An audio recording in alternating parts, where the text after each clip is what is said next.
দুটি হাত, দুটি পা, দুটি চোখ, সুন্দর একটি দেহ, মোটা একটি মাথা থাকলে মানুষ হওয়া যায় না। মানুষ হওয়ার জন্য প্রয়োজন মানুষত্ব।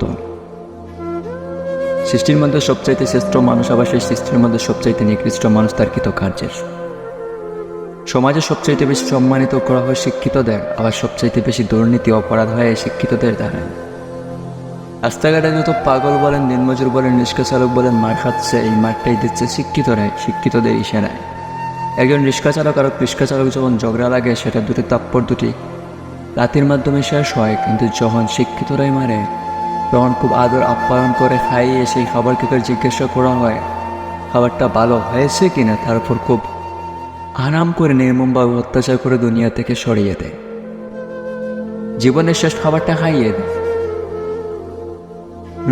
এটাই শিক্ষিতদের কাজ। শিক্ষিতরা খুবই মারাত্মক। যে জায়গায় জাতির সবচাইতে বড় ডক্টর, ইঞ্জিনিয়ার, প্রফেসর, ম্যাজিস্ট্রেটরা তৈরি হয়, সেই জায়গায় আবার সবচাইতে বড় হত্যাকারীরা তৈরি হয়।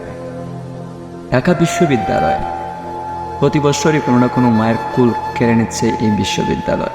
রবীন্দ্রনাথ ঠাকুর একটা কথা বলেছিলেন, মূর্খের দেশে আবার বিশ্ববিদ্যালয় কিসে, সেটা যেন প্রমাণ করে দেয় আমাদের ঢাকা বিশ্ববিদ্যালয়ের শিক্ষার্থীরা।